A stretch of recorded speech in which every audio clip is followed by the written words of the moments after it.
जय श्री कृष्णा। राधे राधे दोस्तों, आप सभी का दिन शुभ और मंगलमय हो। आप सभी पर भगवान विष्णु की कृपा सदा सर्वदा बनी रहे। आज की वीडियो में आप जानेंगे साल 2025 में आषाढ़ पूर्णिमा यानी कि गुरु पूर्णिमा का व्रत किस दिन किया जाएगा, स्नान दान कब किया जाएगा, पूजा के शुभ मुहूर्त क्या रहेंगे, चंद्रोदय का शुभ समय क्या रहेगा, इस दिन ऐसा क्या करना चाहिए जिससे माता लक्ष्मी की कृपा बनी रहे। तो इसी के साथ आज की वीडियो को करते हैं शुरू और वीडियो को पूरा आप लोग जरूर देखिएगा। प्रिय भक्तजनों, सनातन धर्म में पूर्णिमा तिथि का बड़ा ही विशेष महत्व होता है। हर माह में एक पूर्णिमा तिथि आती है और साल में कुल 12 पूर्णिमा तिथि आती हैं, जिनका खास महत्व होता है। ऐसे में इन्हीं 12 पूर्णिमा में से एक गुरु पूर्णिमा है और सनातन धर्म में गुरु पूर्णिमा का बहुत ही खास महत्व होता है। हर साल गुरु पूर्णिमा का पर्व आषाढ़ मास की शुक्ल पक्ष की पूर्णिमा तिथि के दिन मनाया जाता है। ऐसे में इस पवित्र तिथि को आषाढ़ पूर्णिमा, व्यास पूर्णिमा और वेद व्यास जयंती के नाम से भी जाना जाता है। साथ ही इस दिन महान गुरु महर्षि वेद व्यास जी का जन्म हुआ था, जिन्होंने ब्रह्म सूत्र, महाभारत, श्रीमद् भागवत और 18 पुराण जैसे अद्भुत साहित्यों की रचना की थी। इसके अलावा गुरु पूर्णिमा के शुभ अवसर पर गुरु पूजन करने का खास महत्व होता है। साथ ही शुभ अवसर पर पवित्र नदी में स्नान और दान करने का विशेष महत्व होता है। इससे पूजा पाठ करने का पूर्ण फल प्राप्त होता है। ऐसे में इस दिन को वेद व्यास जी के जन्मोत्सव के रूप में मनाया जाता है।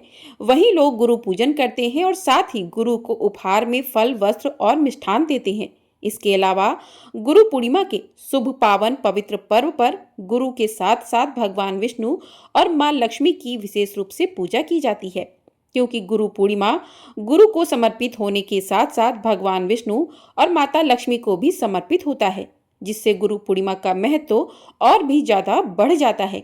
वहीं गुरु पूर्णिमा के दिन घरों में सत्यनारायण भगवान की कथा करने और पवित्र नदी में स्नान करने से आपको हर तरह के पाप से मुक्ति मिलती है और महापुण्य की प्राप्ति होती है। साथ ही आपको श्रद्धा भाव और भक्ति के साथ पूजा अर्चना, दान स्नान करने से भगवान विष्णु और माता लक्ष्मी की असीम कृपा प्राप्त होती है। ऐसे में जिस पर माता लक्ष्मी की कृपा बनी रहती है, वहां पर धन धान्य की कमी नहीं रहती। वहां पर हमेशा धन दौलत में बरकत होती है और सुख शांति बनी रहती है। ऐसे में सभी साधक माताएं बहनें गुरु पूर्णिमा पर गुरु के साथ साथ भगवान श्री हरि विष्णु और माता लक्ष्मी की कृपा पाने के लिए तरह तरह के उपाय कर सकते हैं और दान कर सकते हैं, पवित्र नदियों में स्नान कर सकते हैं। लेकिन आप सभी को बता दें कि शास्त्रों में कुछ ऐसी खास चमत्कारी चीजों का वर्णन किया गया है। अगर हम आपसे कहें कि आप गुरु पूर्णिमा पर इन चमत्कारी चीजों का सेवन कर लेते हैं, तो आपको पूजा पाठ, उपाय, दान स्नान करने का पूर्ण फल प्राप्त होता है। जीवन के सभी पाप कष्ट दूर हो जाते हैं, क्योंकि यह चीज इतनी चमत्कारी होती है कि यह व्यक्ति की किस्मत चमका देती है और व्यक्ति को रोड़पति से करोड़पति बना देती है, जिससे साधक को भगवान श्री हरि विष्णु और माता लक्ष्मी के साथ ही साथ गुरु की भी विशेष कृपा प्राप्त होती है। और कहा जाता है कि जिस पर माता लक्ष्मी की कृपा बनी रहती है, वहां धन धान्य की कमी नहीं रहती। वहीं माता लक्ष्मी जी की कृपा से व्यक्ति की आर्थिक स्थिति भी मजबूत होती है और कुछ जीवन में आर्थिक तंगी जैसी समस्याओं का सामना भी नहीं करना पड़ता। तो अब बात कर लेते हैं कि पूर्णिमा तिथि कब से प्रारंभ होकर कब समाप्त हो रही है। तो पूर्णिमा तिथि 10 जुलाई गुरुवार को सुबह 1:36 से प्रारंभ हो जाएगी, यानी कि 9 जुलाई के मध्य रात्रि में 1:36 से पूर्णिमा तिथि लग जाएगी। 10 जुलाई की बात करें तो 10 जुलाई की सुबह तड़के 1:36 से लगेगी और 10 जुलाई को पूरे दिन पूर्णिमा तिथि रहेगी। 11 जुलाई शुक्रवार प्रातः 2:06 पर पूर्णिमा तिथि समाप्त हो जाएगी।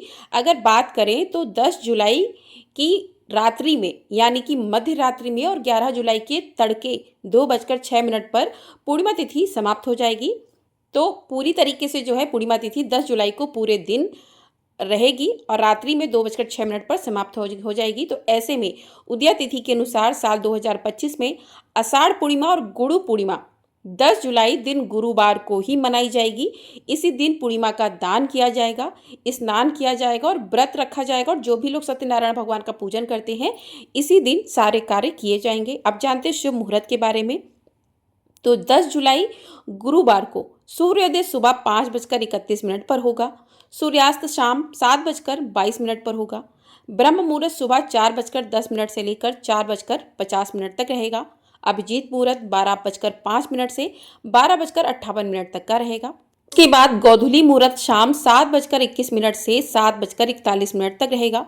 चंद्रोदय शाम 7:11 पर होगा। तो ब्रह्म मुहूर्त में आप इस दिन स्नान दान कर लें। स्नान करके आप किसी पवित्र नदी में जाकर स्नान कर सकते हैं, वहीं पर आप दान कर दें। और अभिजीत मुहूर्त भी बहुत शुभ होता है पूजा पाठ करने के लिए। उसके बाद चंद्रोदय शाम 7:11 पर होगा। तो पूर्णिमा का व्रत का जो पारण है वो चंद्रोदय उदय होने के बाद, पूजन करने के बाद चंद्रमा का, उसके बाद ही किया जाता है। तो इस दिन चंद्रोदय का शुभ समय 7:11 पर रहेगा। अब बात करते हैं पूजा के शुभ मुहूर्त के बारे में। तो प्रातः काल की पूजा का शुभ मुहूर्त रहेगा 4:30 से 5:31 तक का। और सायंकाल की पूजा का शुभ मुहूर्त रहेगा शाम 7:22 से 8:23 तक का। राहु काल दोपहर 1:30 से लेकर 3 बजे तक रहेगा। भद्रा सुबह 5:31 से दोपहर 1:55 तक रहेगी। तो ये थे शुभ मुहूर्त।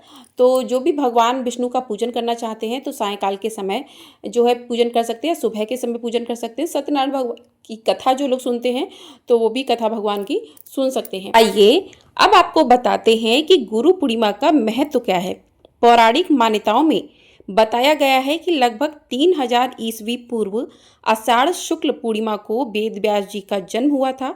इसलिए हर साल इस दिन को गुरु पूर्णिमा के रूप में मनाते हैं और यह दिन गुरु वेद व्यास जी को समर्पित है। माना जाता है कि इसी दिन उन्होंने भागवत पुराण का ज्ञान दिया था, इसलिए गुरु पूर्णिमा को व्यास पूर्णिमा भी कहते हैं। साथ ही पूर्णिमा का दिन होने की वजह से इस दिन विष्णु भगवान और माँ लक्ष्मी की पूजा की जाती है। वहीं इस दिन गुरुओं का सम्मान भी किया जाता है और साथ ही उन्हें गुरु दक्षिणा भी दी जाती है। ऐसा माना जाता है कि इस दिन गुरु और बड़ों का सम्मान करना चाहिए। जीवन में मार्गदर्शन के लिए उनका आभार व्यक्त करना चाहिए। गुरु पूर्णिमा का व्रत, दान और पूजा का भी महत्व है। ऐसा करने से मोक्ष की प्राप्ति होती है और जीवन से सभी प्रकार के दुख कष्ट दूर हो जाते हैं और जीवन में सकारात्मक ऊर्जा का संचार होता है। तो चलिए अब जान लेते हैं कि गुरु पूर्णिमा की पूजा विधि क्या है। तो भक्तजनों, गुरु पूर्णिमा के शुभ अवसर पर सुबह ब्रह्म मुहूर्त में उठकर स्वच्छ जल से स्नान करके स्वच्छ वस्त्र धारण करें। यदि संभव हो तो किसी पवित्र नदी में जाकर भी स्नान कर सकते हैं। फिर आप अपने गुरु की तस्वीर और मूर्ति को सजाकर उनकी पूजा करें। अगर आपका कोई गुरु नहीं है तो भगवान श्री हरि विष्णु और माता लक्ष्मी जी की श्रद्धा भाव से पूजा अर्चना करें। पूजा के लिए जरूरी सामग्री जैसे कि फूल, धूप, दीप, नैवेद्य और पवित्र जल इकट्ठा कर लीजिए। फिर गुरु का आवाहन करें और उनकी उपस्थिति का अनुभव करें। इसके बाद गुरु को पवित्र जल चढ़ाएं और उनकी श्रद्धापूर्वक सच्चे मन से पूजा करें। साथ ही गुरु को फूल चढ़ाएं और उनकी सुंदरता का वर्णन करिए। वहीं धूप और दीप जलाएं और गुरु की आरती करिए। इतना सब करने के बाद आप गुरु को नैवेद्य चढ़ाएं और उनकी कृपा का अनुभव कीजिए।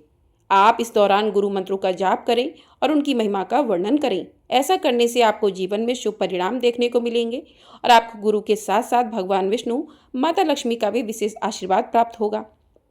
आइए अब आपको बताते हैं कि गुरु पूर्णिमा के शुभ पावन अवसर पर गुरु और भगवान विष्णु, माता लक्ष्मी को किन चीज़ों का भोग लगाना चाहिए और किन चमत्कारी चीज़ों का सेवन करना चाहिए। अगर भक्तजनों आपका कोई गुरु नहीं है तो आप भगवान विष्णु, माता लक्ष्मी को भी भोग लगा सकते हैं। इसमें कोई दिक्कत वाली बात नहीं है। ऐसा करना आपके लिए शुभ फलदायी होगा। सबसे पहली चीज है सेम की फली। तो प्रिय भक्तजनों, सेम की फली एक पवित्र और सात्विक सब्जी मानी जाती है जिसे गुरु पूर्णिमा जैसे पुण्य अवसरों पर ग्रहण करना लाभकारी होता है। साथ ही यह सब्जी भगवान विष्णु को अर्पण की जा सकती है क्योंकि इसकी प्रकृति सात्विक होती है और यह शरीर को संतुलित करने में भी सहायक होती है। इसके अलावा सेम की फली में प्रोटीन, फाइबर की मात्रा अधिक होती है जो शरीर को शुद्ध, बलवान बनाती है और नई ऊर्जा प्रदान करती है। तो इसलिए सेम की फली आप कर सकते हैं। दूसरी चीज़ है कद्दू। कद्दू की सब्जी गुरु पूर्णिमा पर भोग के रूप में गुरु या भगवान विष्णु, माता लक्ष्मी को अर्पित करने अत्यंत शुभ माना जाता है क्योंकि यह सब्जी भी सात्विक गुणों से भरपूर होती है। अगली सब्जी है कच्चे केले की सब्जी। कच्चा केले का पेड़, केले में कहते हैं कि भगवान विष्णु का वास होता है, तो कच्चे केले जो है उसकी सब्जी भी बनाकर आप अर्पित कर सकते हैं। अगली चीज़ है पंचामृत। तो इस दिन भगवान विष्णु को पंचामृत से स्नान करवाना चाहिए, पंचामृत जरूर अर्पित करना चाहिए। तुलसी पत्र युक्त खीर, तो इस दिन खीर जरूर बनानी चाहिए। कहते हैं माता लक्ष्मी को इस दिन खीर का भोग लगाने से माता लक्ष्मी अपने भक्तों पर अत्यंत प्रसन्न होती हैं और अपने भक्तों की सभी मनोकामनाओं को पूरा कर देती हैं। तो भगवान विष्णु को जो भी भोग लगाएं उसमें तुलसी दल जो है डालना ना भूलें। तुलसी के बिना भगवान विष्णु कोई भी भोग स्वीकार नहीं करते हैं। इस दिन आप पान लगा हुआ होता है या पान पर सुपारी और लौंग रखकर माता लक्ष्मी को अर्पित कर सकते हैं। इस दिन आप गुड़ और चने इसका भी भोग लगा सकते हैं। ऐसा करने से माता भगवान विष्णु माँ लक्ष्मी की विशेष कृपा बनी रहती है। इस दिन 8 पीले रंग की मिठाई का भी आप भोग लगा सकते हैं, क्योंकि पीला रंग पीताम्बरी रंग जो है भगवान विष्णु का अति प्रिय रंग है। तो इस दिन आप पीले रंग की मिठाई का भी भोग लगा सकते हैं। तो ये थी आषाढ़ पूर्णिमा से जुड़ी सभी जानकारी। आशा करती हूँ आपको सभी जानकारी प्राप्त हो गई होंगी। तो वीडियो पसंद आई हो वीडियो को लाइक कर लीजिएगा। चैनल पर नए हैं तो चैनल को सब्सक्राइब भी कर लीजिएगा। आपको हमारे चैनल पर सत्यनारायण भगवान की कथा, साथ ही गुरु पूर्णिमा और आषाढ़ पूर्णिमा की कथा भी सुनाई जाएगी और सावन के प्रतिदिन सावन महात्म्य की कथाएं सुनाई जाएंगी पूरे सावन भर। तो आप लोग चैनल को ज़रूर सब्सक्राइब कर लीजिएगा और ढेर सारा अपना प्यार ज़रूर दीजिएगा और कमेंट बॉक्स में भगवान विष्णु माता लक्ष्मी की जय भी अवश्य लिखिएगा।